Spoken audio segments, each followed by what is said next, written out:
With your CIGTV News Update, I'm Jay Earhart in for Donna Bush. In our top story today, ahead of the Legislative Assembly and Cabinet meeting in Cayman Brac next week, the Speaker of the LA has invited Cayman Brac residents to a number of public events. The Legislative Assembly will formally meet at the Aston Ruddy Civic Center on Wednesday the 5th of September through Friday the 7th of September before it moves back to Grand Cayman. The state opening of the Legislative Assembly on Cayman Brac takes place on Wednesday the 5th, starting at 10 a.m. at the Aston Ruddy Center.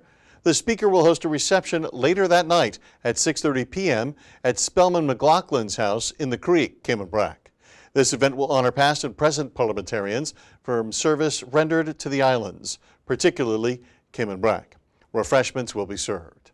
Earlier in the week, on Sunday the 2nd, a special church service will take place at 11 a.m. at the Church of God Holiness in Watering Place. This will be followed by a public lunch at the Siemens Center. Stay tuned for live coverage of next week's Legislative Assembly proceedings on CIGTV and on Radio Cayman. In other news, Recovery Month starts on the 1st of September, and to mark the observance, we continue with our coverage of the recent tour of a new kind of recovery facility by 3 cabinet ministers. Yesterday, we introduced you to Beacon Farms, a new kind of enterprise that will use farm-to-table agriculture to support sober living. Today, we speak to the Home Affairs Minister, the Honorable Tara Rivers, under whose remit rehabilitation falls.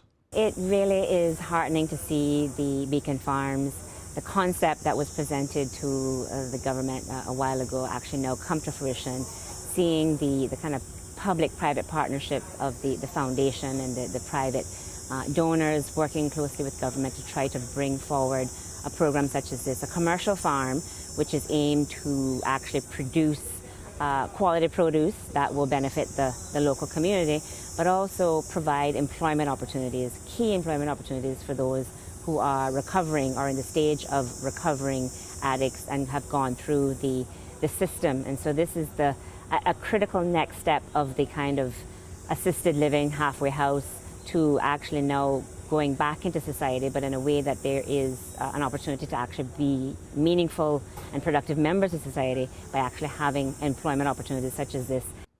The director, Scott Howe, whose family foundation is funding the project, explains in more depth how the nonprofit will work with the Bridge Foundation charity to facilitate the transition to sober living for recovering addicts.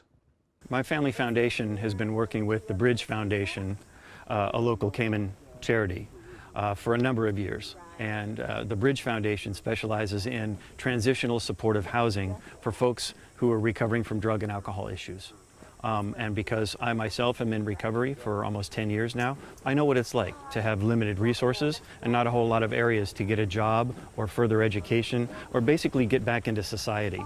So when we became aware of the Bridge Foundation, we wanted to partner with them to offer additional opportunities for men and women coming out of rehabilitation, a chance to get some sober, supportive, transitional housing in early recovery so folks can develop skill sets, education, develop their recovery, attend meetings, and do the things that are necessary in early recovery to allow them to do the next step in recovery, which is where we are here. For those that want it, the opportunity here at Beacon Farms is to transition from the Bridge Foundation supported housing out to Beacon Farms here, which is supported housing, but also offers agricultural opportunities for those folks in recovery that want to learn about farming.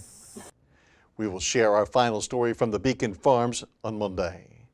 And in our final story, ahead of a Bullying Prevention Month, the Family Resource Center and its community partners have launched this year's interscholastic anti-bullying competition. The competition caters to 2 age groups, 10 to 12-year-olds and 13 to 15-year-olds. They may select from a number of different themes available to each category for a display project. The themes include A Buddy, Not a Bully, and Bully-Proof Your School, among others. Projects will be displayed in schools in early October in advance of a head-to-head competition between schools on the 6th of October at the Ark in Cayman Bay. Winners of the Anti-Bullying School Trophy will be selected from each age group, and there's exciting prizes, including cash. Students have until the 10th of September to register with their school staff, and if you need more information, contact 949-0006 or email frc@gov.ky or the Family Resource Center Facebook page. Well, as always, if you missed today's news update, you can get all of our details on the Facebook and YouTube pages. And of course, don't forget to tune into Radio Cayman's For the Record and Talk Today's shows. I'm Jay Earhart. Thanks for watching.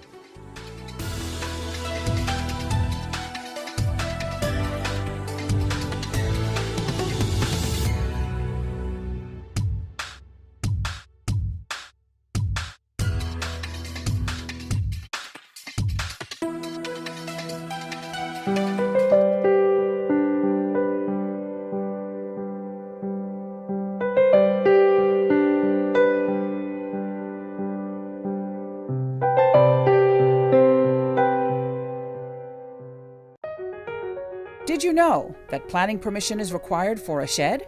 Did you know you should check with the department as a planning and permit application may be required?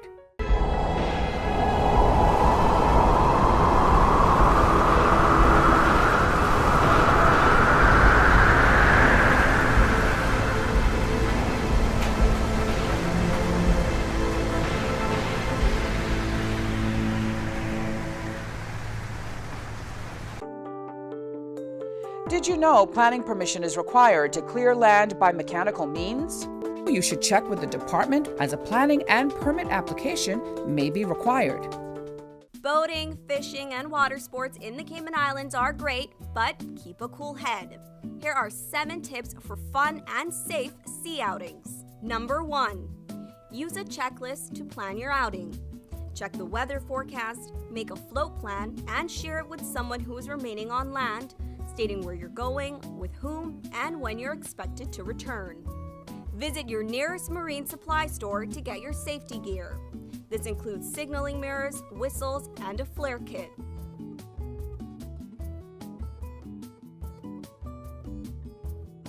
It's also very important to have onboard flotation devices and life vests for each person. There are different types of vests. Some are for water sport activities such as snorkeling, and others are for going on offshore boating or on fishing trips. Number 2. These items can be lifesavers in case of an accident or bad weather. Number 3. Use a motor kill switch, especially if you're boating alone. In case of a leak or breakdown, always stay with the boat until help arrives. If you capsize, an emergency beacon or locator device can send a distress signal to inform the authorities of your location. Larger flares will indicate distress to a boat, airplane, or search and rescue officials. Number 4. In addition to sunscreen, food, and beverages, it would be smart to have a cell phone. Make sure your marine radio works. Cayman's boaters use Channel 16 to communicate. Number 5. Also, don't forget your anchor and sufficient rope. Number 6. Boat operators should be familiar with the local waters and reefs, as well as the capabilities and functions of the vessels they are using. Always obey the rules of the sea and the marine environment, and have courtesy for others. Number 7. Alcohol and salt water do not mix, especially if you're the captain. Some useful contact numbers are 911. The RCIPS Marine Base is 649-7710, and the Port Authority is 949-2055. Smooth sailing, all!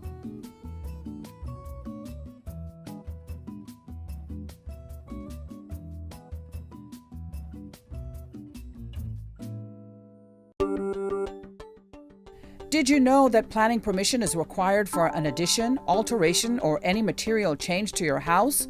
The 10% rule no longer exists. Did you know you should check with the department as a planning and permit application may be required?